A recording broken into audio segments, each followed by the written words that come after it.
যা করছি করছি, আর কখনো আমি এগুলা ভুল করব না। তাই যদি আমাকে বিয়ে করে এরকম যদি কেউ থাকেন, আমার সবকিছু জাইনা শুনে আপনার জীবনে আমাকে নিবেন, তাহলে অবশ্যই এই ভিডিওর অপশনে শেয়ার অপশনে চাপ দিবেন। ক্লিক করলে পর্যন্ত হোয়াটসঅ্যাপ ইমো নাম্বার আছে। আমার সাথে যোগাযোগ করবেন। আসসালামু আলাইকুম। আশা করি সবাই অনেক ভালো আছেন। আমি অনেক ভালো আছি। তো আজকে আমার জীবনের একটা সত্যি কথা আপনাদের সাথে শেয়ার করব। আমার নাম সাদিয়া, আমার বাড়ি দিনাজপুর। তো এই ভিডিওটা যেখান থেকে যে দেখতেছেন বেশি বেশি করে শেয়ার করে দেবেন, জানি সবার কাছে এই ভিডিওটা যাইতে পারে। আমার জামাই আর আমার ননদ আর আমার একটা ভাসুর, আমার শাশুড়ি সহ আমরা এক বাড়িতে থাকি। তো আমার ননদে যদি সম্পত্তি ভাগ হয় তাহলে অবশ্যই আমার ননদ পাবে। তো আমার ননদের দিকে আমি একটু বেশি খেয়াল রাখা শুরু করলাম, জানি সে সম্পত্তি না পায়। না, আমার একটা টার্গেট ছিল যে আমি সম্পত্তিগুলো একাই ভোগ করব। আমার ভাসুর অন্য জায়গায় জায়গা কিনে বাড়ি করছে, আর যা সম্পদ আছে তা আমার স্বামী আর আমার ননদের জন্য। তা আমি চাইছিলাম যে আমার ননদ যেন কোনো কিছু না পায়। আমার ছেলে মেয়ে হলে তাদের ভবিষ্যৎ কি হবে, কারণ আমার স্বামী তো একজন ভাদাম না, সে তো কোনো কিছুই করতে পারে না। তো বিভিন্নটা চিন্তা ভাবনা কইরা আমি একটা প্ল্যান করি, জানি সে কখনোই এই সংসারে না থাকতে পারে, তাড়াতাড়ি জানি বিয়ে দিতে পারি। তো হঠাৎ করে একদিন তার ঘরের সামনে দিয়ে যাইতে ধরে দেখি যে সে কারোর সাথে কথা বলছে। আমি এই জিনিসটা একটু খেয়াল করলাম যে ও কথা বলছে, ও কার সাথে কথা বলছে একটু শুনি। পরে দেখি যে ও একটা ছেলের সাথে কথা বলছে, তার মানে ওর একটা ছেলের সাথে সম্পর্ক আছে। আমিও চাইতাম ভাইগে গেলে পর্যন্ত কোনো টাকা পয়সা খরচ করতে হবে না, কিচ্ছু দিতে হবে না, চলে গেলে তো আরো ভালো, বিনা টাকায় আপদ বিদায় হয়ে যাবে। তো হঠাৎ করে একদিন তার বোন ভাইগে যায় একটা ছেলের হাত ধরে।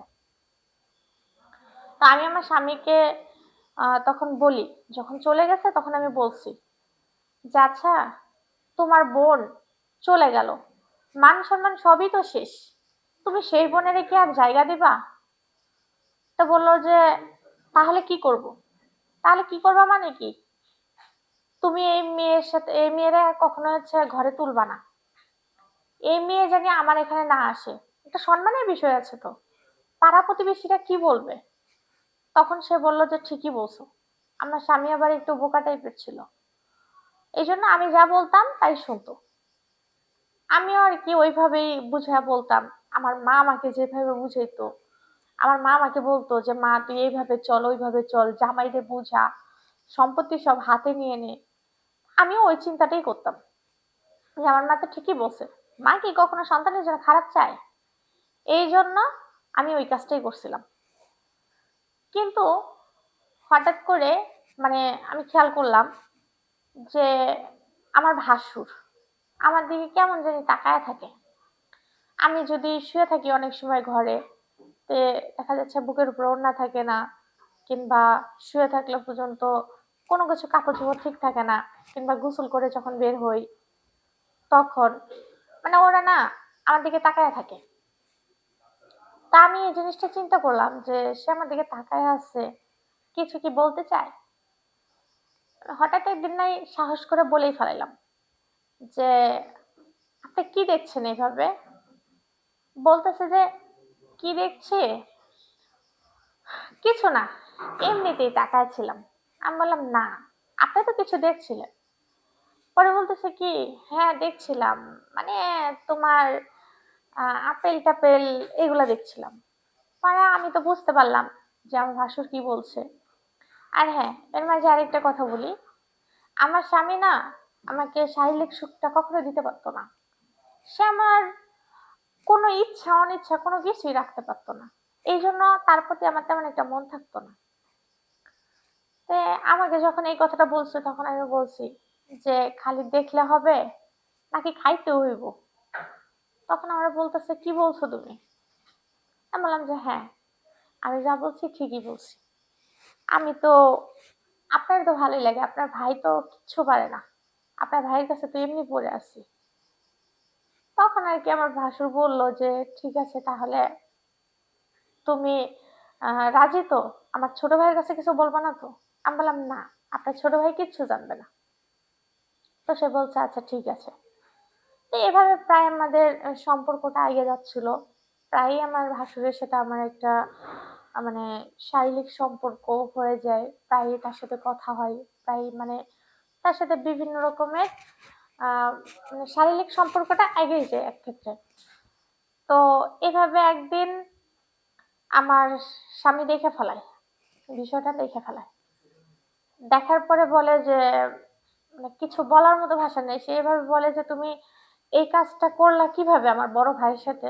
তখন আমি বললাম যে, "তুমি তো কিছু পারো না। যার জন্য আমি আ এই দিকে এগিয়ে গেছিলাম কিংবা এই সম্পর্কের সাথে জড়ায় পড়ছি।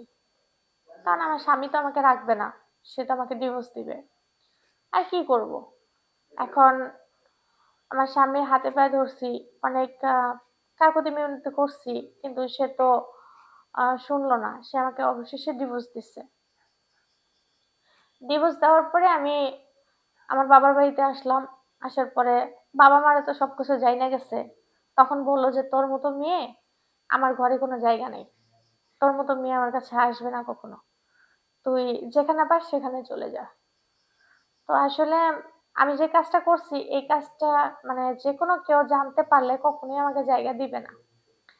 এখন আমি এই আপনার জয়দেবপুরের দিকে আইসা আছি। এখানে থাকতেছি। এখানে একটা চাকরির চেষ্টা করতেছি। এখন তো চাকরিও হইতেছে না। তো কি করব আমি কিছুই বুঝতে পারছি না। যার জন্য আমার আপনাদের সাথে এই কথাগুলা শেয়ার করা। জানি আপনারা এই বিষয়গুলা জানতে পারেন কিংবা এই বিষয়গুলা সবাই তো আর এক না, তাই না? এখন আমি তো সারা জীবনই আর এক ছিলাম না কিংবা থাকবো না। যা করছি, করছি। আর কখনো আমি এগুলা ভুল করব না। তাই যদি আমাকে বিয়ে করে এরকম যদি কেউ থাকেন, আমার সবকিছু জাইনা শুনে আপনার জীবনে আমাকে নিবেন, তাহলে অবশ্যই এই ভিডিওর অপশনে শেয়ার অপশনে চাপ দিবেন। ক্লিক করলে পর্যন্ত WhatsApp ইমো নাম্বার আছে। আমার সাথে যোগাযোগ করবেন।